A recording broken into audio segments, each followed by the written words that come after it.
Assalamualaikum warahmatullahi wabarakatuh. Pamirsa subscriber YouTube Mang Cecep Gorobacep anu satia satuhu manco di mana wae ayana.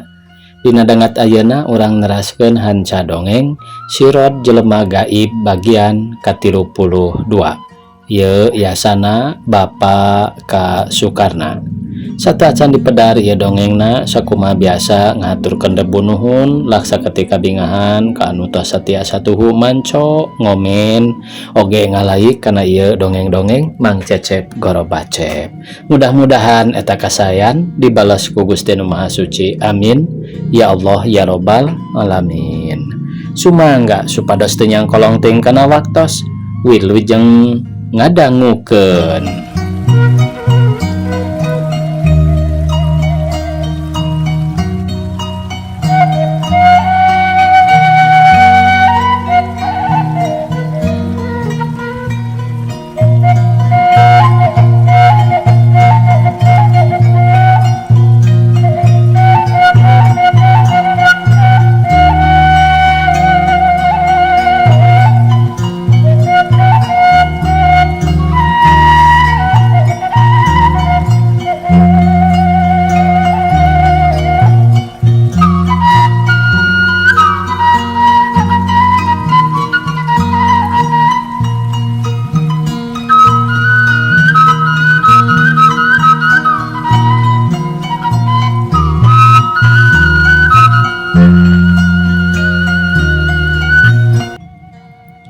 Maga sepon ulah ceri kawas geus kolot bae.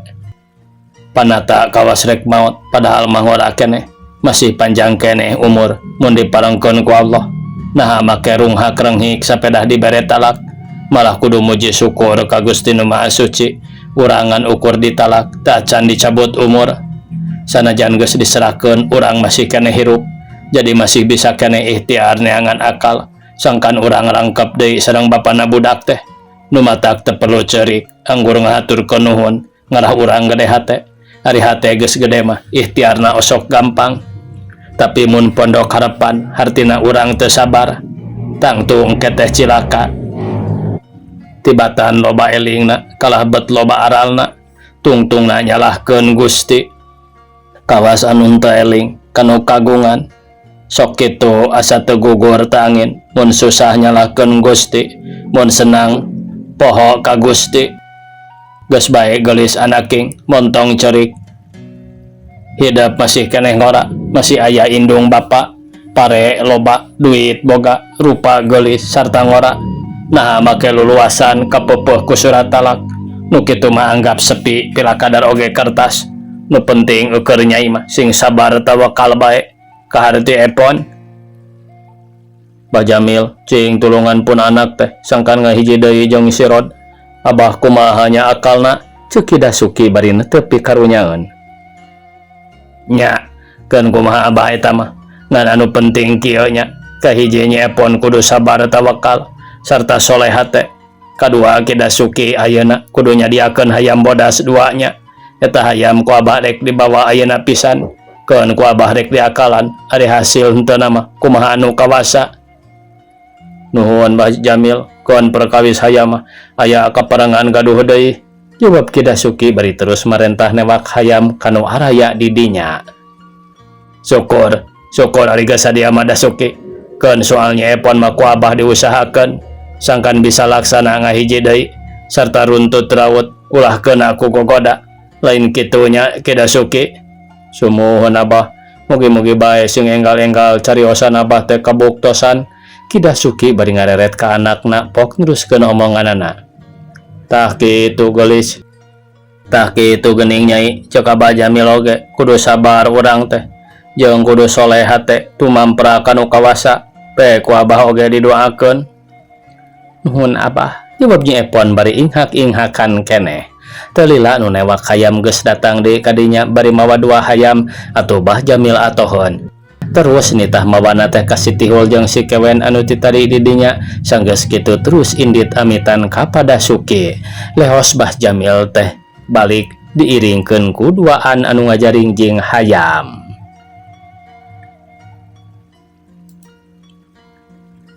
Angin ngahiliwir tiis nebakan ulah lempang bari ngajaring jeung hayam atuh Bah Jamil guliga hatena bungangang bunga. Rarasaan bakal hasil sirod ngubaran anakna barang datang ka imahna kasampak Jang Kamin aya keur ngarobrol jeung sirod. Tah geuning Abah sumping, nah salami-lami teuing Bah. Sirod gemimitian nanya kanu kakara datang teh. Nya Jang sirod pugo datang ka imahna ke dasuki teh. Nyepon keur kapaehan ari pangpang nama seueul angan meureun teu kuat ditinggalkeun ku Jang sirod tina bakat tingkuhan deul sarta angan mentegek nya kapaehan jadina teh lain kitu nya tihul jawab Bah Jamil bari ngaleret ka si tihul. Leres Abah teu aya lepat nata kasauran Abah teh jawab si tihul bari mesem semono suka deui pedah di dinya aya Jang sirod.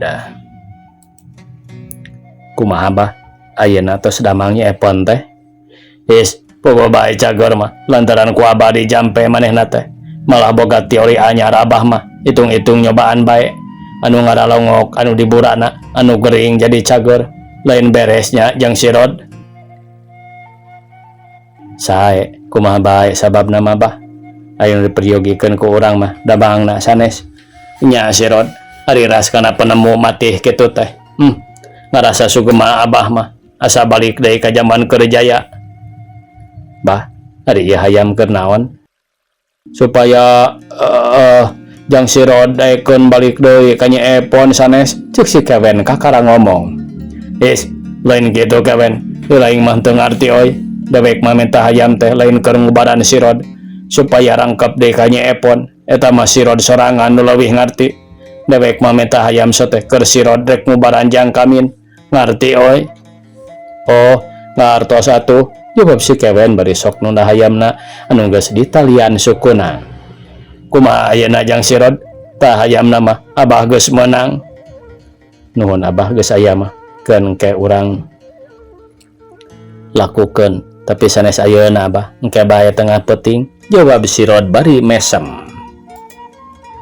Tengah peuting, ari ayeuna kumaha Jang sirod?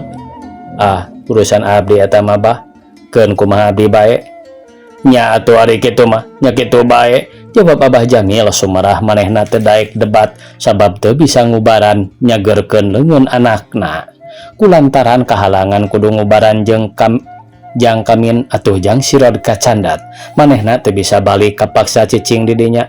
Bari rek nungguan peuting hayang ngubaran Jang Kamin atuh kapaksa harita ngobrol bae teu eureun nyaritakeun pangalaman, boh pangalaman Jang sirod, boh pangalaman Bah Jamil. Barang geus cunduk ka waktu harita teh tengah peuting sararea diterpas di caangan cempor leutik nu hurungna matak paur siga kalucas-kalices rek pareum ketebak angin katambah sora hayam teh kakak kokok matak sion. Atuh si Kewen murungkutnya kitu deui si tihul. Yang geus tengah peuting ye bari netep kas Jang sirod nu gawenangan ngalenggut tapi lain keur nundutan. Barang ditanya kitu mah kakara Jang sirod cengkat bari ret ka Bah Jamil sarta manehna ngalieu ka kebon nu mata keung. Lantaran mani geuman lir ibarat jero leuweung sanggeus netep eta kebon kakara ngaleret deui ningali ka Jang Kamin sarta pok nyarita kieu. Cing ka dia maju Kang Kamin. Solongkrong Jang Kamin maju ngesod nyamperkeun ka sirod anu harita keur sila atuh gap harita keneung leungeun Jang Kamin dicekal, diusap-usap ku sirod serta terus diurutan kabeh mani rata pisan, boh nu kenca, boh nu katuhu. Sanggeus diurutna rata kakara terus diusap ku ciatah tina batok. Fuh. Jang sirod niupan dengan Jang Kamin nu diusapan make cai. Atuh ari geus ditiupan mah sot kumanehna dilesotkeun. Geus kersana Gusti Allah kaleper ramo Jang Kamin harita utek-utekan atuh Jang Kamin atoheun terusna dipeureub-peureub. Akhirna mah bisa ngangkat serta bisa ngabatekan duanana obah deui malah matak bungah pisan. Kuat ditonjok-tonjokkeun atuh bakat ning ku bungah gabrug Jang Kamin ngarangkul nyium kana suku sirod jeung cerik mani ngawawaw kawas bebegig di sada. Aduh Jang sirod, akang cager Jang. Aduh, nuhun Jang sirod. Aduh, nuhun ieu. Jang Kamin cerik deui ngahiung kawas cerikna awewe nu ditinggalkeun maot. Sanggeus jang kamin cager mah kakara sirod nyaritaan cad lair sarta laun kieu pok-pokanana teh. Kang Kamin ulah cerik anggur gerangan nuhunkeun ka Gusti Nu Maha Suci sabab sanyanyana cagerna kempreng Kang Kamin estuning lain ku abdi masa kadar sabab nu jadi cukang lantaran margi urang masing yakin boh gering sareng cagerna boh untung sareng rugina eta lain boga urang namung kagungan nu agung Gusti Allah nu kawasa jadi lamun urang bungah kudu nuhun ka anjeunna kitu deui lamun urang susah ulah aral jeung subaha lantaran kersa anjeunna anggur enggal urang muntang ka Gusti Allah nu agung sangkan kasusah dicabut diganti ku kasenangan lamun urang geus nyuhunkeun ti dinya terus ikhtiar tah hari urang ikhtiar nu jadi sababna abdi geuning teu burung dikabul atuh lamun geus dikabul urang kudu ati-ati engke mah laku urang teh sing bisa dina milihna ulah milih laku goreng sabab buahna sok goreng mending milih laku hade ngarahasilna sugema tos Kang Kamin ulah jeung cerik sagala cek sirod bari terus nyengkatkeun sirah Jang Kamin sina diuk cara tadi Bah Jamil henteu nyarita gawena ngumbar cimata lantaran bakat ku Bungah ditulungan ku musuhna anu mindeng ditandasa ari malikna bet nulung ka musuh males ku asih nu matak manehna cerik ngan henteu cara anakna ngahiung lir budak leutik sanggeus nu cerik rarepe sarta sajongjongan jempe celeuweung aya nu ngomong meureun anu ngilu Bungah sorana atra tetera ngagalantang terang pisan kieu omonganana teh bah janten ieu hayam anu dua teh urang pencit keur ngarasulkeun meureunnya bah ceuk si kewen nyaritana tarik pisan kawas nu hayang tetela is manggelanan jawab Bah Jamil mani ngaranjug ku kitu teh mah sieun meureun sabab sok sanajan Jang Sirod henteu nyarita eta hayam keur naon tapi manehna ngartieun anggo naon atuh bah ari sanes penciteun mah si Tihul ngilu ngomong deui tah geus ngong deui si Tihul ngomong deui ari maraneh kewen Tihul hayang daging hayam ha kantenan bae Abah margi tingawitan pangarti Abah cambal abdi tara ngadahar tumpeng hayam sabab teu aya nu ngarasulkeun ku tumpeng hayam jawab si kewen mani bareng nyaritana teh bakat ku atoh meureun kahiji Jang Kamin cager kadua Abah Jamil ayeuna mah matih deui katiluna boga hayam ti pada suki tumpengeun cing Jang Sirod geura jawab tah barudak teh keur naon gunana hayam bodas 20 teh Abah tuh di deket astana aya batu gede ngajung kiringnya palebah tangkal muncang anu geuman tah ayeuna pisan ieu hayam kudu lepaskeun ka dinya tapi teu meunang kuno sajen ngalepaskeunana teh lantaran manehanana lantaran manehna nyahoan anu mawa eta hayam teh Kang Tihul jeung Kang Kewen jadi anu mawana nu kudu nganterkeun ka dinya jawab Sirod bari neuteup ka Bah Jamil oh ieu hayam teh kudu dibawa kana eta batu Jang Sirod laras Abah kedah dibantun ka dinya ayeuna pisan atos waktosna anu dijangjikeun ku abdi kumaha kadenge eta kuy lain Kewen kumaha kuy lain kadenge deui Tihul Bah Jamil nanya bari ngareret ka si Tihul jeung si Kewen kantenan ka hartos mah Abah janten abdi sareng pun Tihul anu kadang nganterkeun ieu hayam ka dinya teh nya Bah nya sabab ceuk Sirod oge dia teh kitu geuning duh keung Abah tengah puting ka dinya teh malah bareta oge sareng Abah ari kalebah dinya teh sok ting puring ka bulu punduk Bah komo ayeuna meureun kumaha lamun usul bae Jang Sirod urang pencit hayam teh nya kengeng dipencit oge Kang Kewen sarta ditaruang ku akang oge mangga asal sanggup tanggung jawabna bae kumaha tanggung jawabna teh ceuk si Kewen gancang pisan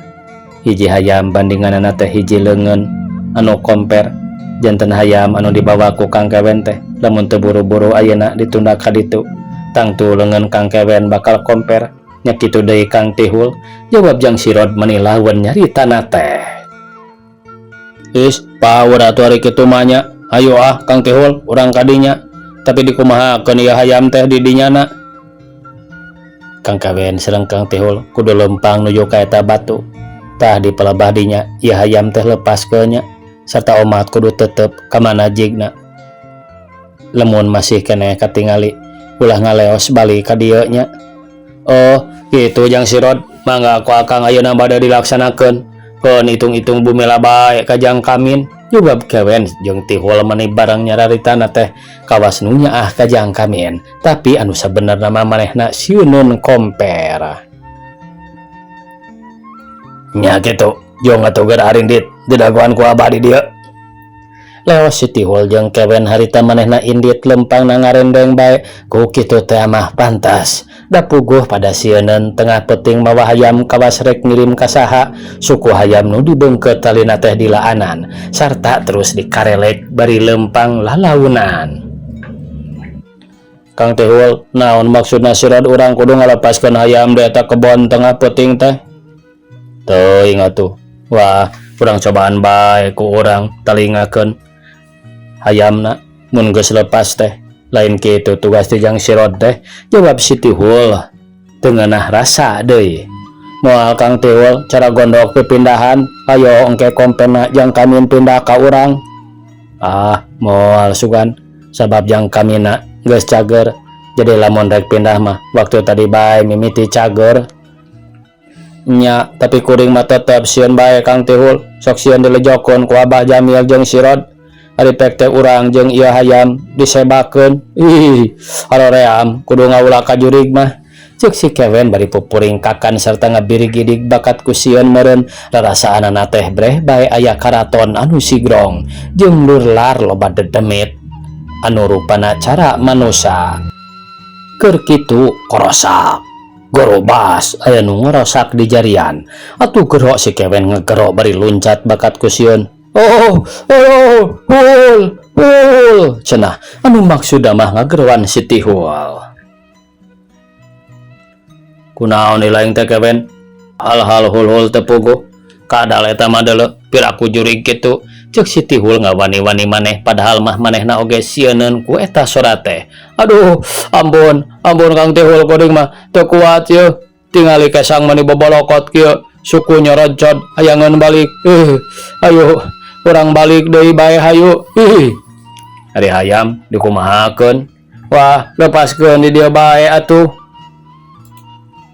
kumaha keh lamun urang kempreng lantaran teu taat kana parentah ceuk si Tihul ngaharewas lantaran geus deukeut kana batu anu dimaksud ku sirod nya deui nya tapi tinggal itu Kang Tihul batu itu teh tuh anu dimaksud ku sirod teh nya ayo urang lepaskeun hayam teh buru-buru atuh ke geus rada deukeut kewen kuring mah penasaran jawab si Tihul bari neruskeun lempangna barang harita geus deukeut kana batu anu gede terus si Tihul jeung kewen maranehna dararaku sarta netep kana batu nu rada jauh ti dinya beri terus silih reret hatena deg-degan ratu kewen nah ieu kuring teu ngarenah rasa ceuk si Tihul ngaharewos sarua kuring oge Kang Tihul sok atuh geura lepaskeun ka dinya bareng kewen ngada salamet jeung cilakana bareng deui ceuk si Tihul mani ngalepara ari si kewen teu nembal ngan ukur unggek bae bari neuteup kana batu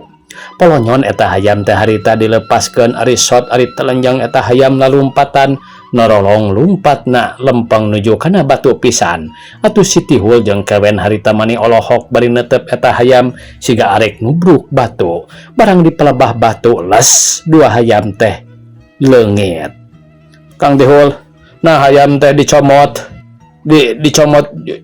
juragan ceuk si kewen mani molotot bakat kurewa serta jung manehna nangtung luak liuk bakat ku sieun barang si Tihul ngadenge si kewen ngomongna ngaco nyebut dicomot nyebut jurig bet juragan atuh rei bulu pundukna harita keneh muringkak jung deui manehna nangtung nurutan pola si kewen ari si kewen sieunun ningali baturna nangtung teh beulenyang manehna lumpat kewen daguan euy aduh aing ditewak ieu kewen ceuk si Tihul gegeroan anu maksudna mah nyebutkeun hayam mah ditewak tapi jadi aing ditewak ngadenge omong si Tihul nyebutkeun geus ditewak si kewen mani ngagebeg lumpatna teh beuki tarik jeung notog-notogkeun maneh atuh si Tihul ge kitu ningali si kewen mangpret teh gancang harita diberi ari si kewen reuaseun aya nu ngudag ti tukang samaruk manehna mah jurig padahal mah lain jurig tapi babaturanana tina bakat ningku sieun karo si kewen ngegero tarik na kaliwat saking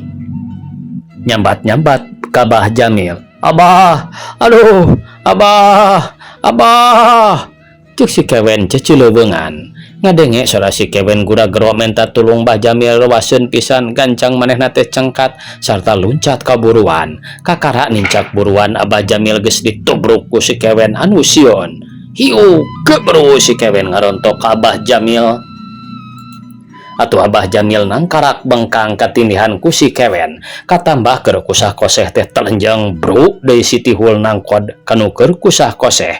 Bari nyekelan baju baturna rarasaan si Tihul mah ngebedol samleh ka meja. Aduh, alayo, montong ngabenyeng gondok aing bedol. Lain samleh ka meja deuleu ieu mah lain. Cuk Bah Jamil morongos beri nyentak serta kusah koseh hayang hudang berateun pada nindihan. Burusut anu nindihan harita teh ngapurulu pasorengkah di buruan ngagoler teu usik malik lantaran ku Abah Jamil dia dipangpeng-pangpengkeun atuh teu lila carangkat terus maranehna diuk bari neuteup ka Bah Jamil. Bah, si kewen bari neuteup kanu ambak. Abah sia, nanaonan make lalumpatan cara babanjit ha? Bah, sieun abi mah bah, margi hayam teh bet leungit teu pupuguh ka Bah siluman. Jawab si Tihul renghap ranjug da puguh capek. Arunggah ka tepas ya. Dasar mangkeluk teh. Bah Jamil bari leos indit unggah ka tepas ari kewen jeung si Tihul terus narangtung. Sarta nuturkeun arunggah ka tepas gek Dariuk. Sageus Dariuk ditepas maranehna teu ngaromong lantaran masih teu puguh hate. Lantaran masih tepuguh hate ratu bang baungan. Atuh pok Bah Jamil ngomong bari neuteup ka Jang Sirod.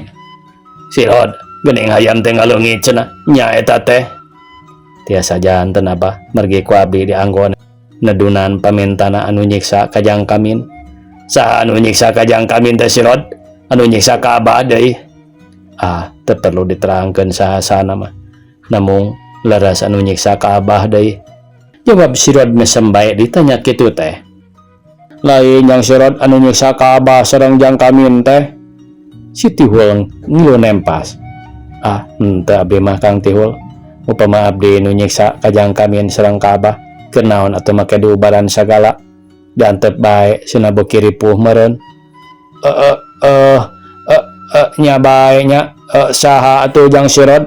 Nah kasep eta jelema teh atawa goreng patut? Si kewen nanya deui. Teu nyaho abdi mah Kang Kewen. Nah kasep nah goreng patut. Anu penting manehna teh makhluk tapi kagungan Gusti Nu Maha Suci. Upama urang teu galider hate, henteu unggut kalinduan, henteu gedag kaanginan sarta tunduk kana parentahna Allah, insyaallah moal katitih kuno kitu.